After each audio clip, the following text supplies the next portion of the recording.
Bonjour à tous, je vous propose cette vidéo que je qualifierais de vidéo de sensibilisation sur le déclin cognitif dans le cadre de la maladie de Parkinson. Donc tout d'abord, en introduction, qu'est-ce que la cognition? Donc on trouve pas mal de définitions à ce sujet-là. Moi je le résumerai simplement en un processus intellectuel, donc qui permet d'assimiler les informations, de les retranscrire. Bref, c'est en gros le fonctionnement du cerveau humain pour modéliser des situations, réfléchir, se comporter. Le déclin cognitif, donc partant de cette définition de la cognition, ça va être l'ensemble de symptômes qui incluent notamment les troubles de la mémoire, de la perception, un ralentissement de la pensée et des difficultés à résoudre des problèmes. Quand on parle déclin cognitif, comme je l'ai mis ici en relief, on pense effectivement à la mémoire, c'est effectivement elle qui est principalement touchée.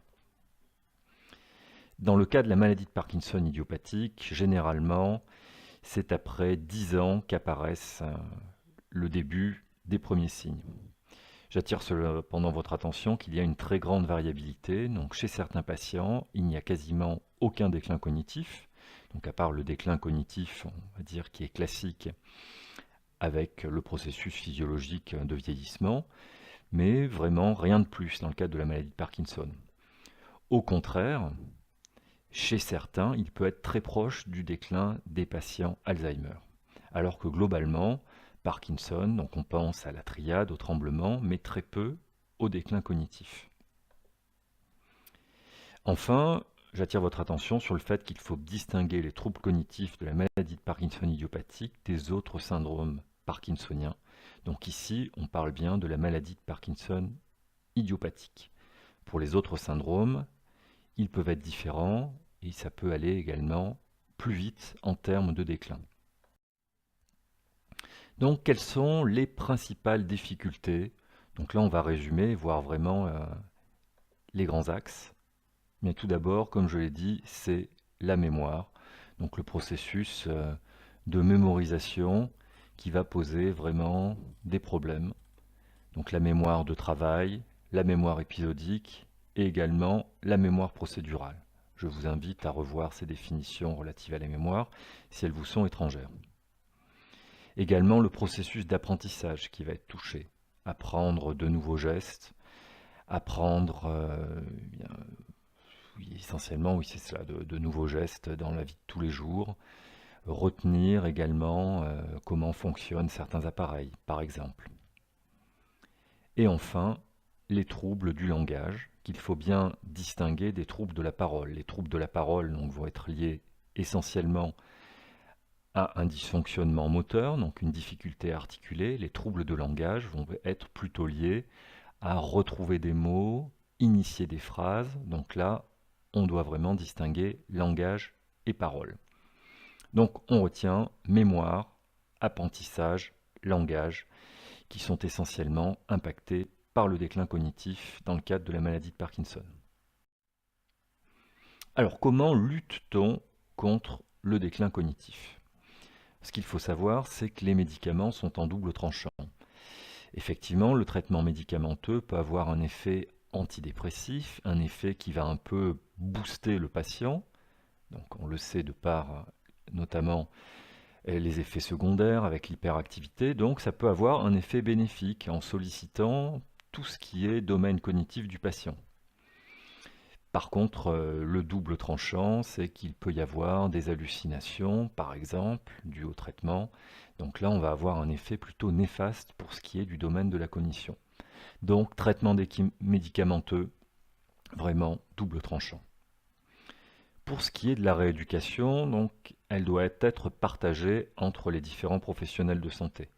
On peut voir qu'elle est du ressort de l'orthophoniste, qui va donc solliciter les fonctions cognitives, mais à mon sens, tous les professionnels de santé doivent l'avoir à l'esprit afin d'optimiser la rééducation de leur domaine.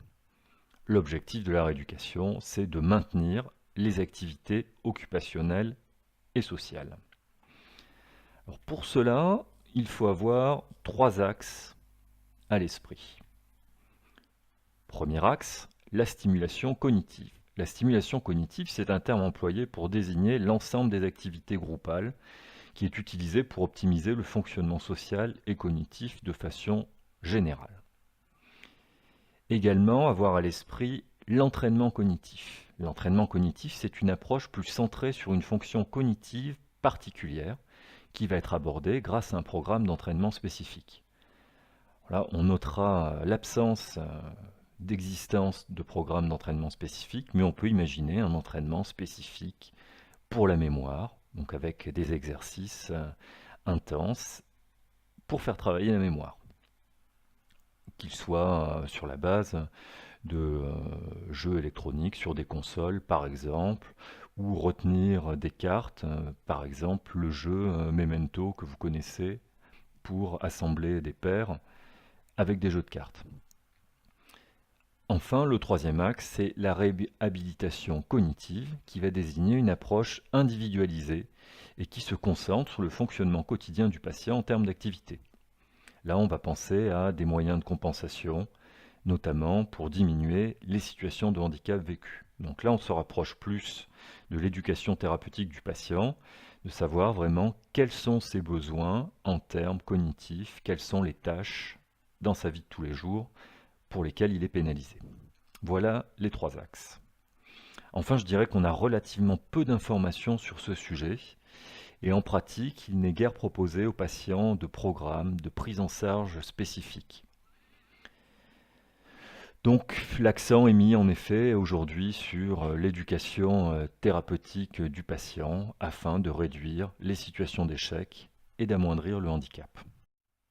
En conclusion, ce que je dirais, c'est qu'il faut avoir à l'esprit les différents axes, ce déclin cognitif du patient atteint de la maladie de Parkinson et optimiser ses séances de rééducation en ajoutant cette composante cognitive, par exemple de façon ludique lors des exercices.